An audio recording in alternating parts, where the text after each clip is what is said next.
नाव सांगा, तुमचं नाव सांगा. माझं नाव चिन्मय. आपण छत्रपती शिवाजी महाराज वस्तुसंग्रहालय या वस्तुसंग्रहालयाच्या माध्यमातून आपण म्युझियम ऑन व्हील्स हा उपक्रम उस्मानाबाद जिल्ह्यासाठी घेऊन आलेलो आहोत. तर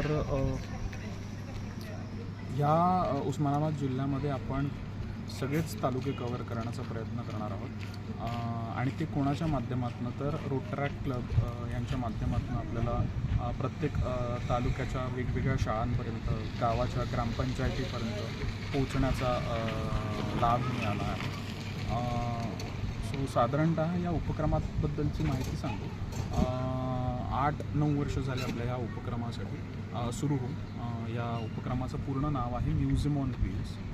बेसिकली आयडिया अशी आहे की कुठलंही राज्य असू दे, त्या राज्यातल्या जिल्ह्यातल्या तालुक्यातल्या ज्या शाळा आहेत त्यातली जी मुलं आहेत ती नेहमीच म्युझियमपर्यंत पोहोचू शकत नाही. सो त्यांच्यापर्यंत आपण या बसच्या माध्यमातून म्युझियम घेऊन जातो, तो एक्सपिरियन्स अनुभव घेऊन जातो. सो आपण एक एक्झिबिशन क्युरेट करतो या बसच्या माध्यमातून आणि त्या बसमध्ये आपण त्या एक्झिबिशनमध्ये आपण आपल्या म्युझियमच्या वस्तू ठेवतो. रेप्लिका असतात, आपण प्रत्येक वस्तूच्या बनतो आणि मग ते प्रदर्शन घेऊन त्या प्रदर्शनात ठेवलेल्या वस्तू घेऊन ती बस महाराष्ट्राच्या वेगवेगळ्या भागातल्या त्या शाळांपर्यंत पोहोचून त्या मुलांपर्यंत पोहोचण्याचा प्रयत्न करते आणि त्यांना ते प्रदर्शन आणि त्या प्रदर्शनात ठेवलेल्या वस्तूंच्या इतिहासाबद्दलची माहिती सांगण्याचा प्रयत्न करत असतो. सो हा एक अनुभव त्यांच्यासाठी वेगळा असतो. सो हे आपण सध्या या उस्मानाबाद जिल्ह्यासाठी करणार आहोत.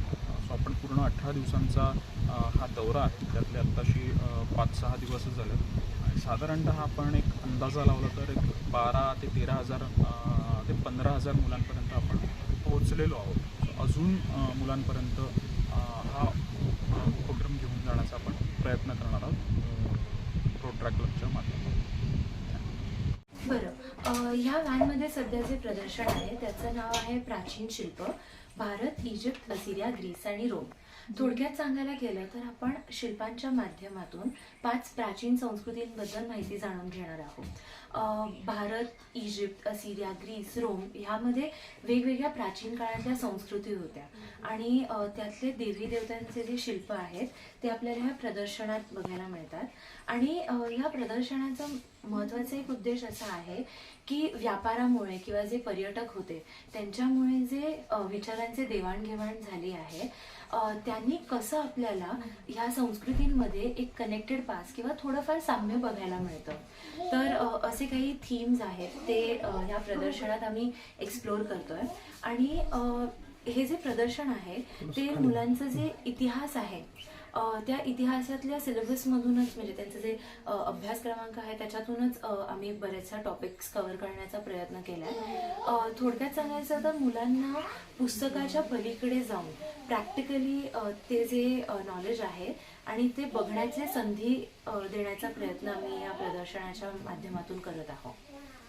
काय आहे या व्हॅनमध्ये, कसं तुम्ही काय काय केलं नेमकं? सो ह्या एक्झिबिशनमध्ये आपण बघू शकतो की सुरुवातीला आपण काही भारतातले शिल्प ठेवलेले आहेत.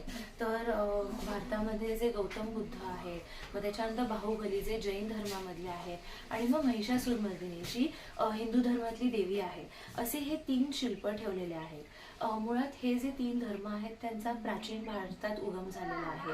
तर तिथून आपण सुरुवात करून अजून काही हिंदू धर्मातले शिल्प बघत आहोत आणि मग त्याच्यानंतर आपण बघतोय की कसं पुढे असिरियामधले पण शिल्प आहेत आणि असिरियामध्ये आपल्याला संमिश्र शिल्प बघायला मिळतात ज्याच्यात आपल्याला मानव आणि जे प्राणी आहेत त्याचं मिश्रण बघायला मिळतं. आणि मग पुढे जाऊन आपण इजिप्तमधले काही निसर्गातले देवी देवता आहेत. इजिप्तमधली बास्टेट नावाची एक संरक्षणाची देवी आहे जी मांजरीच्या स्वरूपात आहे, तिचं एक शिल्प बघणार आहोत. तर असे वेगवेगळे शिल्प आपण बघितल्यावर पुढे ग्रीस आणि रोममधले शिल्प बघणार आहोत ज्यामध्ये आपण बघू शकतो की कसं मानवी स्वरूपावर जास्त भार दिलेला आहे. तर ह्या प्रदर्शनामधले जे सगळी शिल्प आहेत त्या प्रतिकृती आहेत आणि आम्ही वेगवेगळ्या म्युझियममधून या प्रतिकृती घेतलेल्या आहेत आणि त्या सगळ्या प्रत्येक सिव्हिलायझेशन प्रमाणे मांडलेल्या आहेत. आणि मग कसं त्यामध्ये आपण कनेक्शन्स बघू शकतो, काही निसर्ग, संमिश्र शिल्प, मग त्याच्यानंतर जे शिल्प बनवण्याचे पद्धती आहेत यामध्ये कसं आपण साम्य बघू शकतो, हे आम्ही मुलांना माहिती देण्याचा प्रयत्न करतो. किती ठिकाणी सांगू ना हां सर सांगा. मी गिरीश अष्टगी, रोटेरियन गिरीश अष्टगी, इथं उस्मानाबादमध्ये व्यापार करतो मी. आज इथं रोटरीच्या माध्यमातून आपल्याला इथे वस्तुसंग्रहालय पाहायला मिळालं आणि असे जे वस्तुसंग्रहालय आहेत वेगवेगळ्या गोष्टी आता हे थोडेसे पुरातन झालेले आहेत ऑलरेडी, पण तरीसुद्धा ह्या ज्या जुन्या गोष्टी आहेत ह्या लेकरांना पाहायला मिळाले.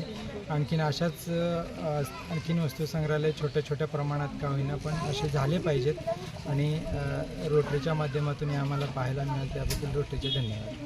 काय आवडलं, तुम्ही काय पाहिलं त्यामध्ये? वेगवेगळे शिल्प जे आहेत जुने इजिप्तमधले वगैरे जे काही हे आहेत ते आम्हाला कधी माहितीच नव्हतं. हे आता आम्हाला आज पाहायला मिळालं. तुम्ही सहकुटुंबाला हो, पाहिलं? सहकुटुंबाला. ही माझी बहीण आहे आणि आम्ही सुट्टीचा दिवस म्हणून इथे म्युझियमसाठी आलो होतो. म्युझियममध्ये खूप सारे प्राचीन गोष्टी आम्हाला बघायला भेटल्या इजिप्तच्या, जसे बाहुबलीची मूर्ती आहे, परत गणेश जींची मूर्ती आहे, परत बुद्धांची आहे, महिषासुरमर्दिनी या देवींची मूर्ती आहे आणि खूप चांगलं वाटलं इथे येऊन आणि खूप साऱ्या नवीन नवीन गोष्टी बघायला भेटल्या. तसंही घरी बसून आज काही कामही नव्हतं आणि इथं येऊन ही म्युझियम इथे आहे हे ऐकून खूप बरं वाटलं. खूप उत्सुकता होती यायची आणि लवकरात लवकर आम्ही इथे आलो आणि खूप साऱ्या गोष्टी बघितल्या, खूप सारं नॉलेज भेटलं आणि खूप आनंदी झाला. थँक्यू.